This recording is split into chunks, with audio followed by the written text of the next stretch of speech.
할렐루야. 오늘 하루도 말씀 가운데 주님과 동행하며 살아가는 우리 모두가 되기를 소원합니다.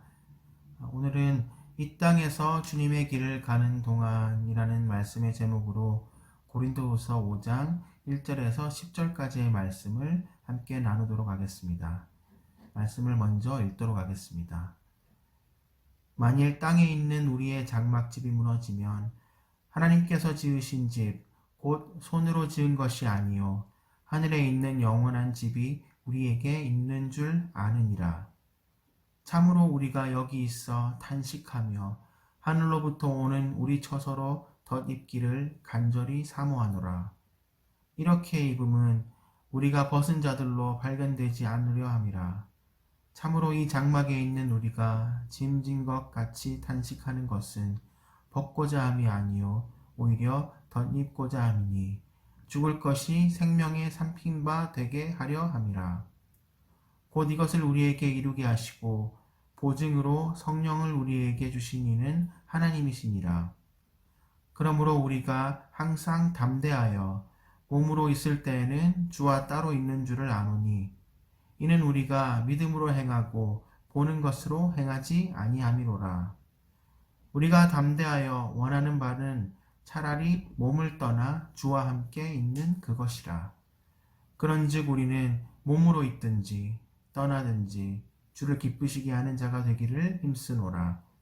이는 우리가 다 반드시 그리스도의 심판대 앞에 나타나게 되어 각각 선악간에 그 몸으로 행한 것을 따라 받으려 함이라. 아멘. 사도 바울은 복음을 전파하면서 당하게 되는 여러 가지 환난과 핍박 중에서도 결코 낙심하지 않고 포기하지 않고 복음을 전파할 수 있었던 그 이유로 부활에 대한 소망, 천국에 대한 소망과 믿음이 있었기 때문임을 고백합니다. 천국에 대한 믿음이 있었기 때문에 죽어도 괜찮다라는 것입니다. 그러면서 오늘 9절 말씀에 바울이 고백했습니다. 자신은 몸으로 있든지 떠나든지 그게 중요한 것이 아니라 언제나 주님을 기쁘시게 하는 자가 되기를 힘쓴다 라고 고백하고 있는 것입니다. 이 시간 이러한 고백들이 여러분들의 삶 가운데 나타내지시기를 소원합니다. 어제 우리가 나누었던 고린도후서 4장에서 바울 사도는 고난 중에 그가 어떻게 자신에게 맡겨진 직분에 충성했는지를 이야기했습니다. 그는 낙심하지 않고 계속해서 그리스도의 종으로서 자신에게 주어진 은혜의 특권에 감사하며 주어진 길을 걸어갔던 것입니다. 물론 고난도 계속해서 있었습니다. 하지만 그는 보이는 잠깐의 것에 주목하지 않았고 보이지 않는 영원한 것에 주목했던 것입니다. 그가 주목한 이 영원한 것에 대한 자세한 설명이 오늘 말씀 5장에 이어지고 있습니다. 자, 먼저 1절과 2절 말씀을 우리가 다시 읽어보도록 하겠습니다. 만일 땅에 있는 우리의 장막집이 무너지면 하나님께서 지으신 집, 곧 손으로 지으신 것이 아니요 하늘에 있는 영원한 집이 우리에게 있는 줄 아느니라. 참으로 우리가 여기 있어 탄식하며 하늘로부터 오는 우리 처소로 덧입기를 간절히 사모하노라. 여기에 중요한 표현이 두 가지 나옵니다. 1절에는 땅에 있는 우리의 장막집. 그래서 땅에 있는 이라는 표현이 나오고요. 2절에는 참으로 우리가 여기 있어 탄식하며 할 때 여기 있어 라는 표현이 나옵니다. 땅에 있는 그리고 여기 있어. 그럼 무슨 뜻입니까? 우리가 하늘나라의 백성이지만 오늘 지금 현재 우리는 이 땅 위에서 살아간다라는 뜻입니다. 그런데 중요한 것이 있습니다. 1절 말씀을 다시 보면 이 땅에서 우리가 가지고 있던 이 육체가 이 몸이 무너지면 그것으로 끝이 아니라 끝나는 게 아니라 하늘에 영원한 육체가 예비되어 있다. 그런 말씀인 것입니다. 자, 그 다음에 2절 말씀을 보시면 이 땅에서 몸을 입고 있는 동안엔 탄식이지만 하늘에 가면 영원히 썩지 않을 처소, 몸이 예비되어 있기 때문에 그 그것을 나는 간절히 사모한다. 그런 뜻인 것입니다. 그러니까 사도 바울은 하늘에 가면 하나님께서 영원히 썩지 않을 몸을 덧입혀 주실 것이기 때문에 이 땅에서 그 가운데 몸에 고난이 오고 핍박이 와도 온몸이 부서질 것 같이 아프고 힘들어도 저 천국을 바라보면서 이겨낼 수 있었다는 것입니다. 부활에 대한 확신, 천국에 대한 믿음과 소망, 이것이 고난을 이기게 만들고 낙심하지 않게 만들더라는 것입니다. 사랑하는 여러분, 우리가 이 땅을 바라보고 이 땅에 소망을 두면 어떻게 되죠? 우리가 비교하게 되거든요. 탐만하게 되거든요. 그러다 보면 그 끝은 언제나 탄식과 낙심밖에 남지 않습니다. 오늘 사도 바울이 그러했던 것처럼 우리가 천국 백성답게 부활의 확신을 가지고 이 땅이 아니라 천국의 소망을 두고 살아가는 그런 저와 여러분 되시기를 바랍니다. 자, 그러면 우리가 저 하나님 나라 가기까지 어떻게 살아야 하는가? 자, 오늘 말씀에 몇 가지가 나오는데요. 먼저 5절을 보면은 성령의 보증을 받아 성령의 인도하심을 따라 살아야 한다고 이야기하고 있고요. 6절에 보면 우리가 항상 담대하게 살아야 된다. 그리고 7절에 보는 것이 아닌 믿음으로 살아야 된다. 그렇게 말씀하고 있습니다. 주님은 지금 우리 눈에 보이시지 않죠? 또 우리가 앞에 두고 있는 그 죽음 이후의 삶도 보이질 않습니다. 또한 하늘에 있는 영원한 집도 보이지 않고 손에 잡히지도 않죠. 여러분, 여러분의 눈앞에는 무엇이 보이시나요? 그저 이 땅에 탄식할 만한 고난이 보입니다. 우리를 미워하고 우리를 공격하는 실제적인 대적들이 보입니다. 죽음의 고통들이 보입니다. 두려움이 보입니다. 또 그리고 또한 세상의 성공들도 보입니다. 힘들게 살지 않아도 편안하고 즐겁고 행복하게 사는 그러한 사람들이 보입니다. 주님이 없는 것 같은 그러한 상황들이 보이는 것입니다. 여러분 어떻게 살아가시겠습니까? 주님이 없는 것 같으니까 그냥 없는 것처럼 살아가시겠습니까? 보이는 대로 사시겠습니까? 아니면 믿음대로 사시길 원하십니까? 보이는 것은 그냥 우리를 현혹하는 것들일 뿐입니다. 하나님께서는 우리가 믿음의 눈으로 무엇을 봐야 하는지를 말씀을 통해 성경을 통해 이미 보여주셨습니다. 확신 가운데 서서 성령의 인도하심을 따라 믿음으로 담대히 살아가야 하는 것이 우리 믿는 자들이 해야 할 일인 것입니다. 자, 그리고 9절 말씀에 우리가 해야 할 정말 중요한 일을 이야기하고 있습니다. 9절 말씀을 보겠습니다. 그런즉 우리는 몸으로 있든지 떠나든지 주를 기쁘시게 하는 자가 되기를 힘쓰노라. 주를 기쁘시게 하는 자가 되기를 힘쓰노라.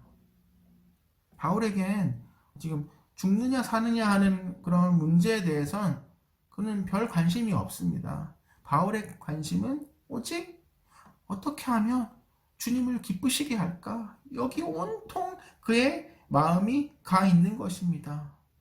그리고 주를 기쁘시게 하는 자가 되기를 힘썼다. 여러분, 날마다 주를 기쁘시게 하며 살아가는 그런 여러분들이 되시기를 바랍니다. 오늘을 살아가시면서 이 한 가지 질문 꼭 하십시오. 내가 어떻게 살면 주님이 기뻐하실까? 이걸 생각하십시오. 이걸 질문하십시오. 그리고 그대로 행동하십시오. 자, 그렇다면 왜 바울은 주님을 기쁘시게 하는 자가 되기를 힘쓴 겁니까? 10절 말씀을 보면 이는 우리가 다 반드시 그리스도의 심판대 앞에 나타나게 되어 각각 선악간에 그 몸으로 행한 것을 따라 받으려 함이라. 한마디로 말하면 하나님이 선악간에 상 주실 것을 바라봤기 때문에 주님을 기쁘시게 하는 자가 되려고 힘썼다는 것입니다. 선악간에라는 말이 나오는데 여러분, 선은 무엇이고 악은 무엇입니까? 선이란 하나님께서 우리를 만드신 창조의 목적대로 사는 것, 곧 하나님을 경외하는 것이요. 악이란 말 그대로 창조의 목적대로 살지 않는 것, 곧 하나님을 경외하지 않는 것입니다. 창조의 목적대로 하나님을 경외하는 삶을 사는 것이 선을 행하는 것이요. 이것이 곧 하나님을 기쁘시게 하는 것이라는 뜻입니다. 자, 또 심판대라는 말이 나오는데요. 사실 원어적으로 보면 심판대라고 표현하기보다 시상대라고 표현하는 것이 더 어울리는 것 같습니다. 여러분, 시상대가 무엇이죠? 무엇인가 이제 경기가 끝나고 나면 뭐 1등, 2등, 3등 뭐 이렇게 상 받는 자리가 시상대죠. 상을 이야기하면 여러분 기분이 달라지시지 않나요? 예수 믿는 여러분은 하나님의 시상대 앞에 서게 될 것입니다. 우리 모두가 그리스도의 시상대 앞에 서게 될 것입니다. 여러분 기대가 되지 않으십니까? 물론 세상의 눈으로 예수 그리스도의 십자가를 보면요, 예수님은 그냥 실패자입니다. 버림받은 자입니다. 하지만 하나님이 예수님을 죽음에서 일으키셨다는 그 사실이 하나님의 관점에서는 그것이 성공이고 순종이고 그게 의와 율법을 이룬 증거가 됩니다. 하나님이 예수 그리스도를 부활시켰다는 거기에 최종적인 그 판단이 있는 것입니다. 자, 우리도 마찬가지입니다. 우리도 하나님의 심판대 앞에 서기 전까지 우리 인생을 다 파악할 수 없습니다. 다 알 수 없습니다. 우리가 이 땅에 살면서 어떻게 재물을 모았든 내 소원이 얼마나 이루어졌던 간에 결국 우리에게 주어졌던 그 시간들, 우리의 인생을 내가 어떻게 살았느냐에 대한 최종적인 판단은 하나님의 심판대 앞에 서기 전까지는 우리는 알 수가 없습니다. 하나님 입으로 잘하였다, 착하고 충성된 종아라고 말씀하시든 아니면 이 약하고 게으른 종아라고 말씀하시든 하나님께서 결정하실 부분입니다. 자, 그렇기 때문에 우리는 하나님이 기뻐하실 만한 그런 삶을 살기 위해서 오늘도 노력해야 하는 것입니다. 사랑하는 여러분, 우리가 이 땅에서 주님의 길을 가는 동안 저 하늘의 시상대를 바라보십시오. 주님께서 우리의 눈물을 기억하십니다. 주님께서 여러분의 헌신을 기억하실 것이며 주님께서 지금 이 순간도 우리와 함께 하십니다.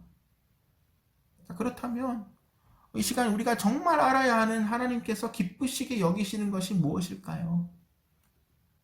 모든 답은 성경에 있습니다. 빌립보서 2장 5절에서 8절 말씀입니다.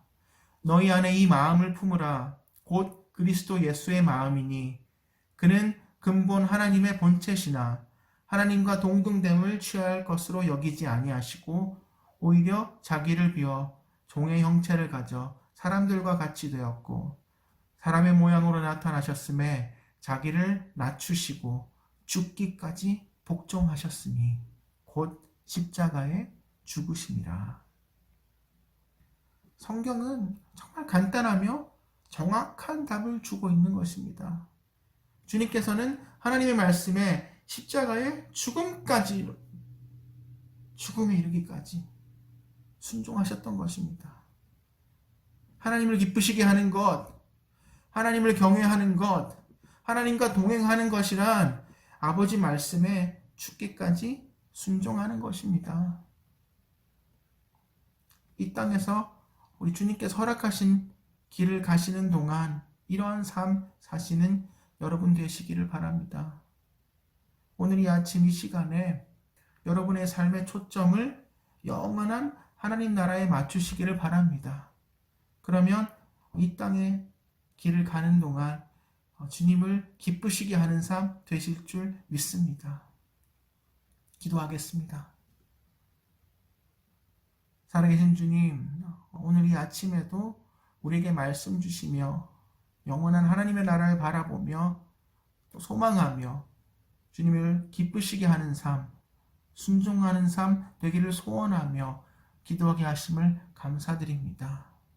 시간에 하나님의 백성들이 성과 악을 바르게 분별하며 무엇보다도 예수 그리스도께서 죽기까지 순종하셨듯이 하나님, 우리의 삶이 하나님 주신 그 십자가를 바라보면서 시상대 앞에 놓일 그날을 우리가 기대하면서 아버지 하나님, 우리가 기쁨으로 우리 삶을 감당하며 나아갈 수 있는 자들 되게 하여 주시옵소서. 하나님을 기쁘시게 하는 것, 하나님을 경외하는 것, 아버지 하나님, 이 모든 것이 주님의 뜻 안에 우리가 놓여질 때에 가능한 것임을 우리가 믿고 의지하며 순종하며 살아가겠습니다. 이 시간에도 기도하는 한 분 한 분의 마음 가운데 하나님 순종의 마음, 하나님의 뜻을 이루어 드릴 수 있는 우리 모두가 될 수 있도록 주님 은혜 베풀어 주시옵소서. 주님 감사드리며 이 모든 말씀 살아계신 예수 그리스도의 이름으로 감사하며 기도드렸습니다. 아멘.